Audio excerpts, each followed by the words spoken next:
Everyone, আজকে আমি তোমাদের সাথে শেয়ার করব রাজমা তরকার রেসিপি, যেটা রাতে আমি আগে ভিজিয়ে রেখেছিলাম। এখন 3টে সিটি মেরে নিয়েছি প্রেসারে।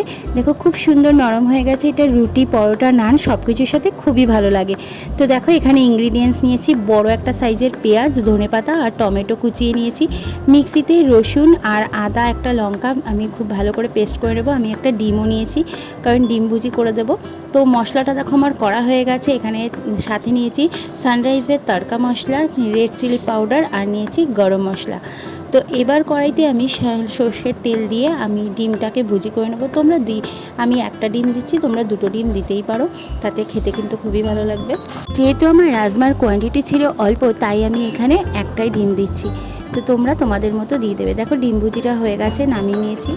আমি দেখো কড়াইতে আবারও সর্ষের তেল দিয়ে নিচ্ছি। তেলটা গরম হলে এর মধ্যে গোটা জিরে, শুকনো লঙ্কা, তেজপাতার গোটা গরম মশলা দিয়ে দেবো। তো এটা একটু ভাজা হয়ে গেলে এর মধ্যে দিয়ে দেবো যে কুচনো পেঁয়াজটা রেখেছিলাম সেটাই।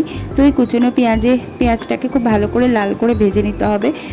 তো এর মধ্যে দিয়ে দেবো স্বাদ মতো লবণ আর হলুদ, আর দিয়ে দেবো একটু সামান্য চিনি, কারণ তেলের মধ্যে যখন একটু চিনি দেবে কালারটা খুব সুন্দর আসে। তো ওই জন্য আমি একটু স্বাদ মতো চিনি দিয়ে দিলাম। এখন দিয়ে দেবো যে মিক্সিতে করে রেখেছিলাম আদা রসুন এর পেস্টটা, সেটা দিয়ে নেব। তো এটা ভালো করে একটু নাড়িয়ে নেবে, কারণ যে আদা রসুনের যে কাঁচা গন্ধটা তাহলে চলে যাবে সম্পূর্ণটাই। তো এর মধ্যে এবার দিয়ে দেবো শুকনো ইনগ্রিডিয়েন্টসগুলো। তো শুকনো ইনগ্রিডিয়েন্টসের মধ্যে দেবো আমি জিরের গুঁড়ো, ধনের গুঁড়ো আর লঙ্কার গুঁড়ো। তো আর একটা গোটা টমেটো, দেখো আমি কুচনো টমেটোটা দিয়ে দিলাম। তো এর মধ্যে দিয়ে দেবে অল্প একটু জল, কারণ না হলে যে মশলাটা আছে সেটা কড়াইতে লেগে যেতে পারে। তো এই সমস্তটাকেই আমি খুব ভালো করে এখন মিক্স করে নেব এবং খুব ভালো করে একটু কষিয়ে নেব। তো দেখো এর মধ্যে দিয়ে দিচ্ছি একটু কাশ্মীরি লঙ্কার গুঁড়ো, কারণ কাশ্মীরি লঙ্কার গুঁড়োতে কালারটা খুব ভালো আসে। আর দিয়ে দেবো তড়কা মশলা, যেটা সানরাইসে তোমাদেরকে দেখিয়েছিলাম সেই মশলাটাই আমি দিয়ে দিচ্ছি। তো এই মশলাটা কিন্তু দেবে তরকার মধ্যে, কারণ খেতে কিন্তু দারুণ লাগে, এর গন্ধটাও খুব সুন্দর আসে। তো দেখো খুব ভালো করে কিন্তু আমি এবার কষিয়ে নিয়েছি মশলাটা। এইবার আমি দিয়ে দেবো আমার সেদ্ধ রাজমাটা। তো দেখো আমি সেদ্ধ রাজমাটা এবার দিয়ে দিলাম পুরো মশলাটার মধ্যে। এখন খুব ভালো করে এই সমস্তটাকেই কষিয়ে নিতে হবে, খুব ভালো করে একদম মশলা দিয়ে কষিয়ে নিয়েছি, দেখতেই পাচ্ছ। এখন দিয়ে দেবো এর মধ্যে একটু জল। তো আমি জলটাকে কিন্তু সম্পূর্ণটাই গরম করে রেখেছিলাম। তোমরাও গরম জল দিতে পারো, তাতে না একটা আলাদাই টেস্ট আসে।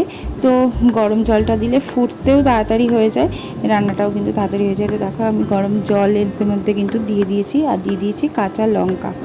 তো এইবার দিয়ে দিচ্ছি এর মধ্যে ডিমের ভুজিগুলো সম্পূর্ণটাই। ডিম ভুজিটা দিয়ে কিন্তু আমি খুব ভালো করে ফুটিয়ে নেব এবার। তো দেখো ডিমটা দিয়ে ভালো করে ফুটিয়ে নিয়ে কিন্তু একদম জলটা শুকিয়ে এসছে।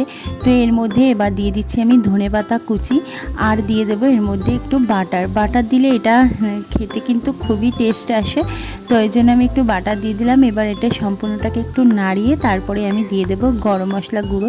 আমি এখানে সানরাইসের গরম মশলা গুঁড়ো দিয়ে দিচ্ছি দেখো। তো গরম মশলা গুঁড়োটা দিয়ে এবার আমি নামিয়ে নেবো। আমার সম্পূর্ণটাই রান্না রেডি হয়ে গেছে।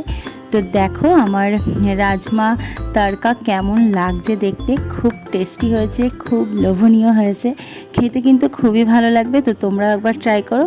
তো চলো আজকের মতো এখানেই রাখছি, টাটা।